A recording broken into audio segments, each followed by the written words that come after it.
Salut les phénomènes, ça va ou quoi les gars? Petite vidéo, actualité, on va parler un peu de blessures, on va plutôt parler que faire passer des informations. Bon, il y en a quelques-unes quand même, 4 ou 5 concernant les blessures, leur délai d'absence ou encore le président, c'est le président ou pas? Je sais pas, il y a des représentants de Lille qui ont été vus à Barcelone. Est-ce que c'est pour un joueur? Est-ce que c'est pour nous acheter ou nous vendre un joueur? On en parlera durant cette vidéo. Soutenez la chaîne avec un petit like, un petit abonnement. Ça fait toujours plaisir. Surtout, c'est gratuit, les gars. Donc faites-le.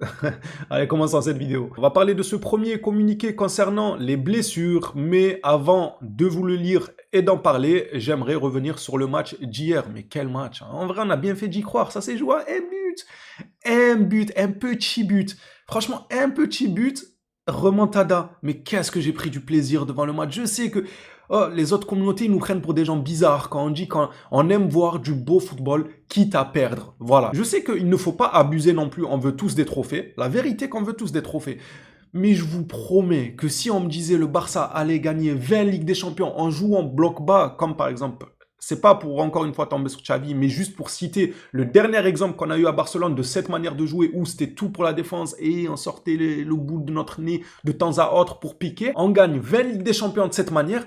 Eh ben, je m'en fous. Non, la vérité, moi, je m'en fous. Mais le trophée, il va rajouter quoi à ma vie, moi? Non, la vérité, vous croyez qu'ils vont le mettre là, derrière la Ligue des Champions? Ils vont me dire quoi? On avait Ligue des Champions, le Barça, tiens, en t'en donne 5, mets-les là, et quand tu as besoin d'argent, tu les vends, comme ça t'es millionnaire. Puis, ça va pas rajouter grand-chose, moi.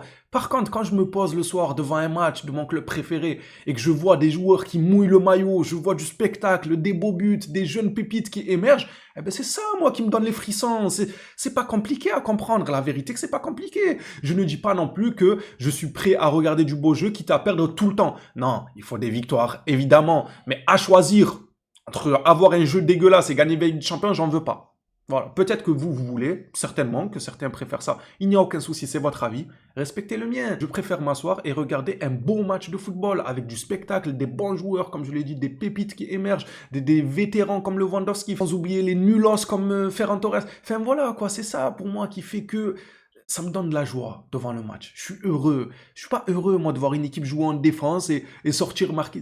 Moi, ça me rend pas heureux. C'est ma manière à moi d'apprécier les matchs et le football. J'apprécie quand ça joue au football. Après, le résultat, c'est un autre débat. J'apprécie la victoire, évidemment. Je veux gagner. Ça, c'est certain, mais pas au détriment du jeu. Bref, on a vu des joueurs, comme je l'ai dit, qui ont mouillé le maillot, mais d'une manière, mais oh, Pedri qui fait un retour défensif sur Sorloth. Le retour défensif de Pedri à la 100 millième minute. À la 100 millième minute, le mec, il était tout rouge comme une tomate. Il avait encore les jambes pour aller courir derrière Sorloth qui est rentré. Il y a 2 secondes, il était rentré. Il avait même pas encore fini son entrée. Genre, l'arbitre, il avait levé le tableau pour le changement. Sorloth, il rentrait sur le terrain, on lui a envoyé le ballon, il s'est mis à courir. Ça veut dire qu'il était tout frais. Il avait même pas fait une course encore. T'as Pedri qui lui court derrière. Non, non, c'est incroyable. J'avais peur. Franchement, j'avais peur qu'il rechute. C'était pas forcément un match, on va dire, très important parce qu'on partait avec un gros retard. Si on gagnait 1 ou 2-0, c'est bon. On avait déjà tourné la page de cette compétition. En réalité, c'est bon. Elle y est là chaque année. C'est pas la plus grande et la plus importante des compétitions. À choisir entre ça ou garder nos joyaux comme Pedri, même les Koundé, même Baldé, parce que c'est des joueurs qu'on aura besoin, même si je sais que ils sont extrêmement critiqués à juste titre. Bref, à choisir entre perdre ce match, enfin être éliminé et garder nos joueurs ou tenter de remonter 4 buts et perdre beaucoup de joueurs avec des blessures, je préfère pas tenter d'aller gagner, la vérité. Tu mets même l'équipe B, tu fais jouer des jeunes de la Masia et c'est bon. On a fait l'erreur qu'il ne fallait pas au match aller. Bref, Hansi Flick a fait le choix de tenter, mentalité allemande. Il s'est dit, moi je tente. Je tente le tout pour le tout. Il a aligné Pedri et l'équipe type en général et ils ont su répondre présent. Et il n'a pas été blessé. J'ai vu beaucoup tomber sur Flick en disant pourquoi il a laissé 90 minutes. Apparemment, c'est le joueur lui-même qui l'aurait demandé. Il est adulte, responsable, il a demandé à jouer. Il a dit qu'il se sentait bien. Flick voulait certainement le changer à l'heure de jeu, max 70e minute. Mais il a dit à Hansi Flick qu'il se sentait bien, qu'il se sentait capable de finir le match. Mais franchement, qu'est-ce qui m'a fait plaisir, Pedri? Il a encore plus grimpé dans mon estime. En fait, jusqu'où il ira ce type dans mon estime, Pedri? Match après match, le mec même en risquant une rechute, il se donne à fond, plus à fond que des joueurs qui risquent rien. Olmo, il ne risque rien, il ne s'est pas donné à fond. Rashford, il ne risque rien, il ne s'est pas donné à fond. Parce que oui, un match comme ça où ton équipe type fait le taf, ils ont mis 3 buts. 3 buts, l'équipe type, c'est juste monstrueux. Qui se devait de mettre la petite cerise sur le gâteau. Les remplaçants. Non, mais c'est logique. C'est les remplaçants dans ce genre de match. Même contre l'Inter, il me semble, toi, c'était pris un but d'un remplaçant. Non, enfin bref, dans ce genre de rencontre-là, à enjeu et tout, l'équipe type, elle est censée faire le plus gros du travail parce que bah, c'est sur eux qu'on compte, c'est les titulaires, c'est les meilleurs, etc. Ils ont répondu présent, ils ont fait le plus gros du travail. Et après, on a mis les remplaçants, c'est un second souffle qui peut te permettre d'aller mettre un petit but, déranger encore cette défense de l'Atlético. Ils n'ont rien fait. Oh là là, les entrants là, Olmo, je ne sais quoi, machin chouette, tous, autant qu'ils sont, ils ont rien fait. Le seul titulaire que j'ai pas aimé, évidemment, c'est l'autre, comment il s'appelle, Ferran Torres, éclaté au sol, nul. Lui, si on le vend pas cet été, les gars, c'est pas normal. Et même s'il il se met à mettre des doublés ou des triplés, comme il y a quelques mois en arrière, il nous avait mis quelques doublés pour nous duper, on s'est dit c'est bon, et il montre quelques bonnes... Lui, faut le vendre. Il n'y a pas de titulaire à Barcelone ou le mettre en troisième choix sur le banc. Enfin bref, c'était catastrophique sans match, inexistant, nullissime de A à Z. Mis à part ça, toutes les individualités ont été extraordinaires. Peut-être Rafinha aussi, je trouvais qu'il était un peu en dessous des autres, mais il a couru les gars. Il court Rafinha. Non, en vrai, Yamal, il m'a fait plaisir. Pedri m'a fait plaisir. Cancelo, extraordinaire. Bernal, oh là là, Koubarsi, mais tous. La vérité, qu'ils m'ont tous fait plaisir sur le terrain. Mais les entrants, ils m'ont dégoûté. J'avais la joie durant ce match, même lorsqu'on perdait 3-0, on perdait encore d'un but d'écart, j'étais quand même heureux. Je me suis dit, je me régale devant le match. Mais lorsque Olmo est rentré, Rashford est rentré et Araujo est rentré, je commençais à être dépressif. Mais ils sont rentrés faire quoi sur le terrain, eux? Araujo, il rentre, un ballon sur deux, il est hors jeu. Et encore, je suis gentil. Hein. Un ballon et demi sur deux, il était hors jeu. Rashford, il rentre. Il y en a qui me diraient, oui, ça jouait pas beaucoup sur son côté. Franchement, si tu étais un élément clé et déstabilisant, on jouerait sur ton côté naturellement. Voilà. J'ai envie de dire que si on ne joue pas sur ton côté, c'est qu'il y a une raison. C'est pas par pure connerie. Les gens, ils sont pas bêtes. On va pas se dire, ah tiens, il y a Messi là-bas, mais on joue pas de son côté. On va jouer de ce côté. Ah tiens, il y a Yamal là-bas, mais on joue pas de son côté. On va jouer de ce côté. Ah tiens, il y a Rashford là-bas, ça ne perd pas grand-chose à pas jouer sur son côté. La vérité, elle est là. Non, moi, je vous le dis. Il a mis ses goals, assists, je sais pas quoi, ses GA, ses buts et ses assists. Il nous a sauvé des matchs, que ce soit en Liga, que ce soit en Ligue des Champions.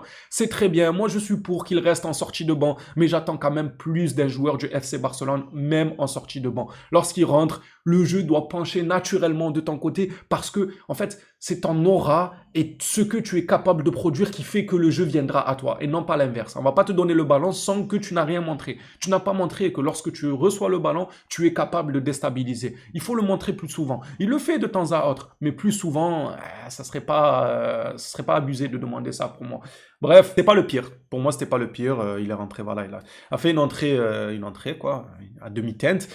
Mais Olmo, inutile son entrée. Il rentre, il prend un jaune. À deux doigts de prendre un rouge. Il aurait pris un rouge, moi j'aurais compris, personnellement. Il n'y avait pas un scandale s'il sort avec le rouge. Il est rentré pour rien, ce type. Franchement, il me dégoûte. Et Araujo, que dire? Avec ses vieilles tresses, lui aussi.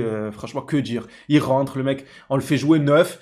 Il a encore les réflexes de défenseur. Il reste derrière la défense de l'Atlético. Frérot, t'es neuf là. Tu dois être devant eux, pas derrière eux. C'est quand t'es défenseur, tu dois être derrière les joueurs de l'Atlético. Il avait encore ses réflexes de défenseur. Est-ce qu'on peut lui en vouloir? Oui, oui, quand même. Tant qu'à faire, franchement, oui. Pour tout ce qu'il a fait depuis des années maintenant, oui. Oui, trop c'est trop au bout d'un moment, toi aussi. Il m'a dégoûté. Son entrée, elle a été inutile. Et tu le vois, en plus, on aurait... On aurait dit c'est lui qui va mettre les 4 buts. Les 4 buts qu'on devait remonter, c'était Araujo. Même en étant sur le banc, en ne jouant pas, c'est lui qui allait les marquer tellement il était là en mode à chaque action, allez. Mais quoi, allez, c'est toi? Allez, frère, c'est les supporters, ils doivent te faire ça à toi. Pour qui il se prend? Pourquoi il essaye de dégager une aura de mec rassurant et tout? Arrête, on a vu que t'étais fébrile. On a vu que t'étais plus fragile que tu ne le parais physiquement et tout. Voilà, grand gaillard, un tempérament de dur en défense et tout, comme tu avais à l'époque. On a vu qu'en réalité, t'étais plus fragile que ça. Donc, tu joues avec tes compétences. C'est bon, on a vu qui t'es. Ça sert à rien de jouer un rôle. Voilà, s'il te plaît. Ne nous fatigue pas. Rentre. Les joueurs ont déjà fait le plus gros. Ils nous ont donné déjà la joie qu'on devait avoir pour ce match. Fais-toi petit. Essaye de faire au mieux. Et au pire, voilà, on saura quitter. Ça sert à rien de faire le hargneux pour rien là. Ouais, il est rentré. Moi, je me suis dit, il va mettre 10 buts. Ça va être le nouveau numéro 9 du Barça définitivement pour toutes les saisons à venir. Il va concurrencer Haaland, Mbappé dans le meilleur buteur. Vous avez vu comment il rentre? Oh, il rentre. Quoi? Tu veux quoi, Rojo? bref, je vais dire des trucs qui vont dépasser ma pensée et les petites natures, ils vont me dire, ah, c'est pas bien et tout. Donc, oui, vous avez raison, c'est pas bien. Je vais me calmer. Julio, nous tous, les gars, il est remis en cause en interne suite aux nombreuses blessures musculaires. Ce que j'aime bien dans ce communiqué, c'est qu'on le remet en cause. Et ça, c'est très bien. Parce que par le passé, on avait des blessures et on tombait tous sur le staff de Xavi, par exemple. À juste titre ou pas, ça c'est à l'appréciation de chacun. Mais on remettait jamais en question ce fameux staff. Là, à l'heure d'aujourd'hui, on a des blessés. Ça revient assez souvent ces dernières semaines. Et des joueurs importants et clés en plus à cet effectif. Au moins, on le remet en question. Et même le coach allemand, c'est pas une connerie ça, se communiquer, c'est pas juste les médias qui spéculent, hein. Non, le coach allemand lui-même a déclaré hier après le match que nous avons beaucoup trop de blessés, on va se pencher là-dessus et voir ce qui se passe, quelque chose comme ça. Bref, il a incendié le staff, voilà. Publiquement, il a dit que ça n'allait pas, on va essayer de voir ce qui ne va pas, donc indirectement, il dit que on va s'entretenir avec le staff pour savoir c'est quoi le souci en fait au bout d'un moment. Et ça c'est déjà un grand pas de fait. Ça veut dire qu'il s'interroge sur qu'est-ce qui ne va pas. Là au moins, certes on a pas mal de blessés ces derniers temps, mais on remet en question le staff. Et ça moi j'apprécie. C'est déjà bien, c'est déjà un bon pas. Parlons maintenant des blessés. Koundé est sorti sur blessure malheureusement. Même si malheureusement au final moi j'ai trop aimé Cancelo sur ce côté droit là. Cancelo et Yamal, c'était quelque chose. Ah, la vérité, Yamal et Cancelo, incroyable. C'était le feu sur ce côté droit. Le malheur des uns fait le bonheur des autres, même s'il était déjà titulaire sur l'autre côté et tout. Mais bref, quand même, il a réussi son match. On a réussi à faire avec la blessure de Koundé. Maintenant, j'ai hâte qu'il revienne quand même parce que pour moi, ça reste un joueur très important. J'ai hâte de retrouver le Koundé qu'on a connu. Je ne sais pas s'il traverse un mauvais moment mentalement parlant. Je ne sais pas si c'est sa vie privée. On ne le saura probablement pas, à moins qu'il décide d'en parler. Mais on voit que c'est pas notre Koundé. C'est pas le Koundé qu'on a eu, qu'on a connu. Je lui souhaite juste de retrouver son football qu'il nous avait montré. Et c'est dommage. Bon rétablissement à lui. Qu'il nous revienne vite et surtout qu'il nous revienne de la bonne manière. Que cette blessure serve de mise à jour, de reset. Un genre de reset il va faire. C'est un bon professionnel, je doute pas que sa convalescence, elle va se passer pour le mieux parce que si on lit ensemble, il n'y a pas de durée d'absence pour Koundé. Ça veut dire on ne sait pas combien de temps il sera absent. Mais vu que c'est un très bon professionnel, il a une hygiène de vie irréprochable de ce qu'on sait en tout cas, des éléments qu'on a entre nos mains, il va revenir assez rapidement, je m'en fais pas pour lui. Baldé aussi s'est blessé, Baldé qui est l'ombre de lui-même depuis un bon moment et très franchement pour être honnête, s'il y a vente cet été, je ne serai pas dégoûté. Ça, je sais que je l'ai déjà dit. Absence d'un mois pour Baldé. C'est dommage, on en aura quand même besoin. C'est pas parce que je dis que si on le vend, je serai pas dégoûté, que je m'en fous qu'il soit pas là. Non, on a besoin de tous nos joueurs pour finir cette saison-là. Il y a des matchs très importants qui arrivent. Et puis, franchement, il y a des matchs où il répond présent quand même. Qu'on le veuille ou non, à choisir entre lui et Gérard Martin sur le côté gauche, je préfère quand même lui. On va pas se mentir. Maintenant, si on récupère Koundé et que Cancelo s'occupe du côté gauche, c'est pas plus mal aussi, c'est pas mal. Franchement, ça serait très très bien que Cancelo se mette sur ce côté gauche. Bon rétablissement à Lucien, on espère qu'il reviendra au plus vite. On aura besoin de tout le monde. Passons maintenant à l'information concernant les dirigeants de Lille. Qu'est-ce qu'ils font à Barcelone? Le président de Lille, Olivier Létang, est à la Ciotat Esportiva aujourd'hui pour rencontrer Barcelone. Il est accompagné des agents Andy Barra et Branamir Majdak. C'est qui ça les gars? C'est qui ces agents, ce président, Lille, tout ça? C'est quel joueur on veut nous mettre là sur le plateau? Vous avez une idée ou pas? J'ai vu, j'ai oublié ça, Thiago. J'ai vu que ça parlait de Thiago de Lille. Bon, il revient des croisés, enfin il est revenu il y a déjà un moment des croisés, il y a déjà un an. Avant, il faisait beaucoup parler de lui. Après les croisés, je vais pas faire le grand suiveur de Lille, ce n'est pas le cas. Mais je sais qu'avant les croisés, le Thiago, il faisait parler de lui. Franchement, à en entendre les bruits de couloir, un très bon joueur de football d'avenir. Maintenant, il s'est fait les croisés, ça fait un an et demi, je crois qu'il est de retour. Même pas, je crois même pas, mais j'entends plus parler de lui. C'est devenu un joueur lambda. Donc dites-moi les suiveurs de Lille, dites-moi ce que vous en pensez. Quel est votre avis? Est-ce que ça peut être Thiago? Et si c'est Thiago, est-ce que c'est toujours tentant pour un club comme Barcelone ou est-ce que c'est vraiment l'ombre de lui-même depuis le retour de sa grosse blessure? Hâte de vous entendre à ce sujet. Et pour terminer cette vidéo, le vestiaire de Barcelone veut revoir l'Atlético en quart de la Ligue des Champions. Mais bien sûr, mais c'est avec un grand plaisir, c'est à bras ouverts qu'on va vous prendre la tête. Venez là, viens Simeone, viens, on va te calmer, t'étais hystérique sur le terrain hier, il rentrait sur le terrain. Il était à deux doigts de jouer latéral gauche sur le terrain, il faisait que rentrer. Viens, allez, viens, Simeone, c'est bon, allez, viens encore. Viens seulement, venez encore, vous allez voir ce qu'on va vous faire. Plus que confiant, même 1 milliard de fois. De toute façon, je vous ai dit, c'est une erreur de parcours, ce 4-0. Je sais pas ce qui s'est passé. Le match a été vendu. vendu, les gars. Je sais pas ce qui s'est passé, mais l'Atlético, ça ne réussit bien en général. Et croyez-moi que si on les chope en Ligue des Champions, oh là, ce qu'on va leur faire. Oh non, ce qu'on va leur faire. On se verra sûrement, Simeone et ta troupe. On en reparlera lors de ces quarts de finale. Ça sera la réelle revanche. On vous laissera les petits trophées. Voilà pour Grisou, histoire qu'il se mette un petit trophée sous la dent. C'est pour ça, on est trop gentils, nous. C'est juste pour ça qu'on a laissé ce trophée. Griezmann, il va prendre un petit trophée. C'est mérité après autant d'années à l'Atlético et tout. Mais je sais qu'il a mis une photo pour charrier le Barça en mettant des joueurs du Barça à terre et tout. Mais bref, je parle de sa carrière, du footballeur et tout. Les clubistes, ne me cassez pas la tête. Cholo mérite un petit trophée. Moi, j'aime bien le personnage Cholo. Griezmann, pour sa carrière, pour ce qu'il a apporté à ce club de Madrid et tout, mérite un petit trophée. Mais en jouet, tu vois, un petit trophée en jouet, voilà, un trophée national.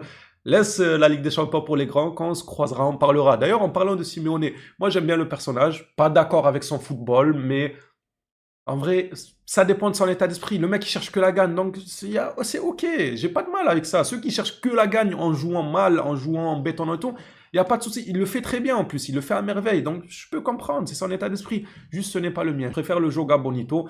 En attendant, Simeone, grand monsieur, et en plus de ça, il a grandement bien parlé de Barcelone hier. Il a parlé de Pedri, de Rafinha, du collectif, il a parlé avec Hansi Flick. Franchement, il nous apprécie bien, hein. J'irais même jusqu'à dire qu'après Hansi Flick, et si on se pencherait pas sur Simeone, les gars? En vrai, Simeone à Barcelone, jamais de la vie, alors là. Oh, loin, loin, Simeone. Non, c'était un grand homme, mais chez les autres, pas chez nous. Ouf, faut voir le Barça là, bétonné comme Madrid. Jamais de la vie. Ça sera tout pour cette vidéo. Merci à tous ceux qui l'auront suivi jusque-là. Hâte de vous lire dans l'espace commentaire. On s'attrape à la prochaine. D'ici là, prenez soin de vous, les phénomènes.